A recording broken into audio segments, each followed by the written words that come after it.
शिवाजी शिवनेर के किले में शिवाजी का जन्म हुआ, जानते हैं ना आप लोग। और जब शिवाजी का जन्म हुआ उस समय शिवाजी के पिताजी शाहजी भोसले, ठीक है, दूसरे राज्य की कैद में थे, कर्नाटक के कैद में थे।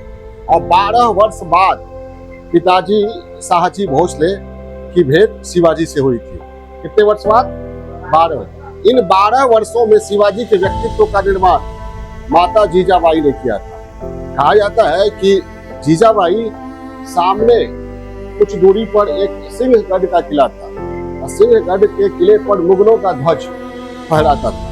वो जीजाबाई को पसंद नहीं था। जीजाबाई के हृदय में सूल की तरह वह ध्वज चुभता था। ठीक है, जीजाबाई ने एक बार बड़े हो रहे शिवाजी को कहा कि मुझे वो ध्वज सूल की तरह मेरे हृदय में चुभता है, तुम सिंहगढ़ की जीत सुनिश्चित करो, सिंहगढ़ पर आक्रमण करो। तो शिवाजी ने कहा कि मुगलों की फौज बहुत बड़ी फौज है और हमारी फौज बहुत ही छोटी है, पिताश्री भी नहीं है, ठीक है, हमारी स्थिति भी ठीक नहीं है, आर्थिक स्थिति भी ठीक नहीं है। तो जीजाबाई क्रोधित हो गई और उन्होंने कहा कि तुम्हें मेरा पुत्र कहलाने का अधिकार नहीं है, मैं चूड़ी देती हूँ, तुम चूड़ी पहनकर घर में बैठो, मैं स्वयं सेना का नेतृत्व करूंगी और सिंहगढ़ पर आक्रमण करूंगी और सिंहगढ़ को विदेशी दास्ता से मुक्त करूंगी। फिर शिवाजी ने जब सुना माँ का यह वचन तो शिवाजी ने क्षमा मांगा और फिर अपने सबसे प्रिय सेनापति, जिस पर फिल्म भी बनी है, तानाजी मालसुरे, वो फिल्म बनी है, तानाजी मालसुरे को बुलाया और कहा किसी भी स्थिति में सिंहगढ़ को जीतना है। ठीक है, और तानाजी मालसुरे उस अभियान में शहीद हुए, लेकिन सिंहगढ़ का किला शिवाजी के अधीन आ गया। तो ये जो साहस थे, ये प्रेरणा शिवाजी में किसने भरा?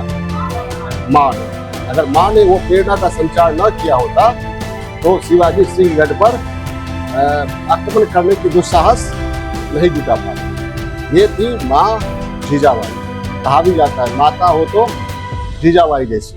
कहा जाता है कि मुगलों के राज में या महिलाएं बहुत असुरक्षित थी, महिलाओं को जहां तहां अपमानित किया जाता था।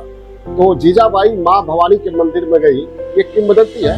तो माँ भवानी ने संकेत दिया कि तुम्हारा पुत्र जो है वह महिलाओं का रक्षक बनेगा। ठीक है, तो जीजाबाई ने जो संस्कार दिया महिलाओं के प्रति सम्मान, स्त्री के प्रति सम्मान का जो संस्कार माता ने दिया, उस संस्कार का पालन शिवाजी ने आजीवन किया। ठीक है, शिवाजी ने एक नियम निकाला था कि किसी भी दुश्मन से हमारा युद्ध हो और भले ही हम जीत जाए, लेकिन दुश्मन जो भी है उसकी महिलाओं का अपमान नहीं करना है। ठीक है, और शिवाजी जैसे अनोखे राजा या सम्राट इक्का दुक्का हिंदुस्तान में हुए, जिनके राज दरबार में कोई नर्तकी नृत्य नहीं करती थी। ठीक है, कोई नर्तकी नृत्य नहीं करती थी, गीत नहीं गाती थी। अय्यासी का साधन स्त्री को नहीं माना जाता था, बराबर का दर्जा दिया जाता था स्त्री को। ठीक, ये संस्कार किसने दिया? शिवाजी, माता। ठीक है,